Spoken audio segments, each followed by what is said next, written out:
Hello. So before you start your essay about life and viruses, I just wanted to go through a few key ideas from the last two assignments. Those two assignments being the characteristics of life, and then your assignment that focuses just on viruses. So the first characteristic of life is organization. So living organisms follow a particular strategy, and that strategy is centered around the cell. So all living things are made up of cells. Most organisms are just a single-celled organism, unicellular, but there are many multicellular organisms like ourselves that also follow an organization where cells make up tissues, tissues make up organs, organs make up organ or body systems that make up organisms. And you're going to see that structure again and again, whether it's a human, elephant, tree, it doesn't matter. Organisms respond to stimuli. This is one of my favorite kinds of things. This is a plant that actually responds to touch. So if you take your finger and you touch a leaf, the plant will actually retract away from you. Plants, of course, don't have a brain. They're not thinking about this. This is instinctual in the plant. The same way a plant can also react to light. This is called phototaxis, and kind of move itself, orient itself towards the light to maximize photosynthesis. So response to stimuli. Organisms also maintain homeostasis. Humans do this extraordinarily well. You can talk about the classic example of body temperature, or here the example is blood glucose levels. So after you eat something, like let's say an apple, your glucose levels go up. Your body responds by producing insulin,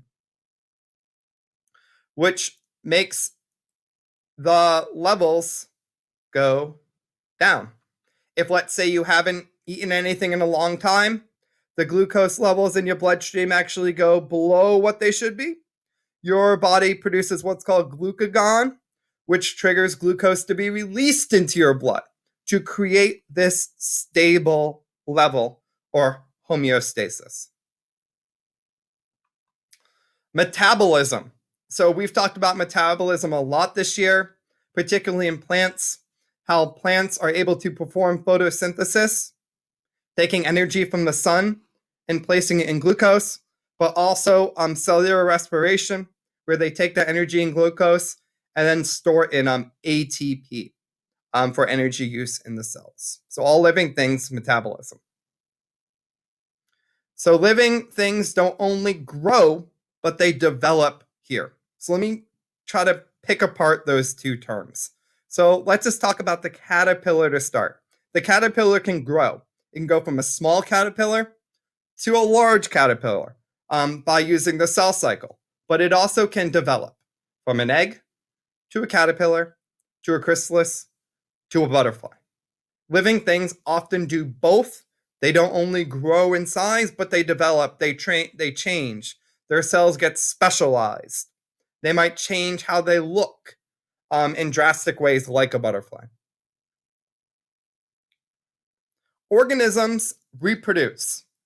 And there are two types of reproduction. Asexual reproduction, which basically means cloning in a way, which you produce identical organisms.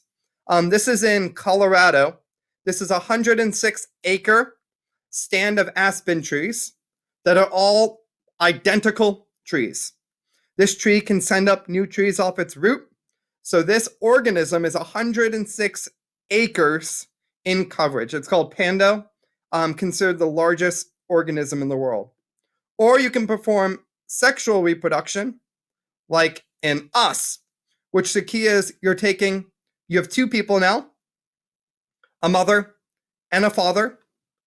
They each give half the chromosomes to the new zygote, and this zygote is now not like their mother, not like their father, a mix of the two, genetically unique. And that's the key of sexual reproduction,